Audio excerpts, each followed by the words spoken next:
వాస్తవాలను వెలుగులోకి తీసుకువచ్చిన లీడర్ పత్రిక సంపాదకులు రమణమూర్తికి విశాఖ ఆర్టీఓ శ్రీలేఖ నోటీస్ ఇవ్వడాన్ని పలువురు ముక్త కంఠంతో ఖండించారు. ఈ మేరకు విశాఖ నగరంలోని పౌర గ్రంథాలయంలో జరిగిన మీడియా సమావేశంలో ఆర్టీఓ శ్రీలేఖ తీరుపై దళిత, మహిళా ప్రజా సంఘాలు, రాజకీయ పార్టీలు, జర్నలిస్టుల సంఘాల నాయకులు మండిపడ్డారు. నోటీసులను వెనక్కి తీసుకోకపోతే ఉద్యమం చేపడతామని హెచ్చరించారు.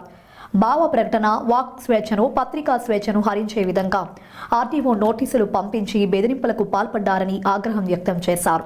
ఈ సందర్భంగా ఉత్తరాంధ్ర ప్రజా సంస్థ కన్వీనర్, లీడర్ దినపత్రిక సంపాదకులు వివి రమణమూర్తి మాట్లాడుతూ నోటీసులకు భయపడే ప్రసక్తే లేదన్నారు. వాస్తవాలను రాస్తూ ప్రజలకు నిజాన్ని తెలియజేస్తానని చెప్పారు. ఈ సమావేశంలో దళిత, మహిళా ప్రజా సంఘాలు, రాజకీయ పార్టీలు, జర్నలిస్టుల సంఘాల నాయకులు తదితరులు పాల్గొని రాజ్యాంగ విరుద్ధంగా నోటీసులు పంపిన ఆర్టీఓ శ్రీలేఖపై చర్యలు తీసుకోవాలని డిమాండ్ చేశారు. లేని పక్షంలో భవిష్యత్తులో ఆందోళన కార్యక్రమాలను తీవ్రతరం చేస్తామని ముక్త కంఠంతో హెచ్చరించారు.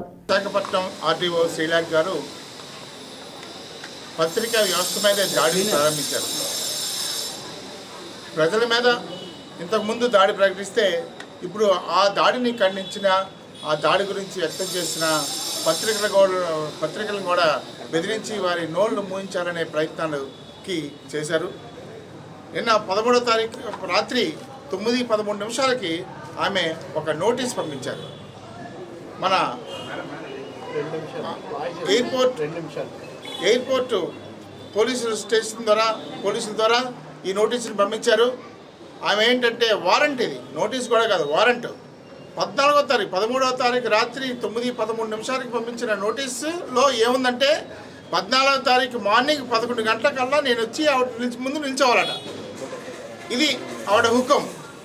అంటే ఆవిడకి ఏ మాత్రం అధికారం లేకుండా, లేని అధికారంతో ఒక నోటీసు ఇచ్చి ఇవాళ మీ అక్రిడిటేషన్ రద్దు చేస్తాం, మీ పబ్లికేషన్ని క్యాన్సిల్ చేస్తాం, మీ సర్క్యులేషన్ని జరగనీయకుండా చేస్తాం అని చెప్పి ఈ నోటీసులను కూడా ఇవ్వడం జరిగింది.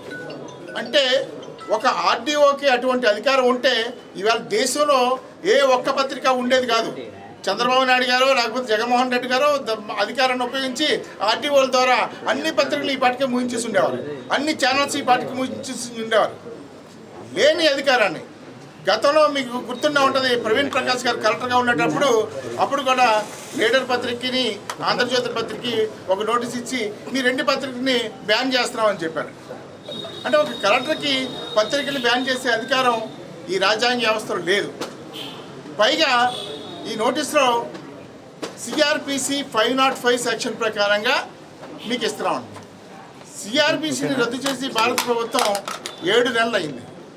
కనీసం ఆ ఇంగిత జ్ఞానం కూడా లేకుండా, ఆ న్యాయపరమైన జ్ఞానం కూడా లేకుండా ఈ నోటీసుని ఇచ్చి ఏదో విధంగా భయపించి పత్రికల్ని లొంగ తీసుకోవాలనే ప్రయత్నం ఆర్టీఓ గారు చేశారు.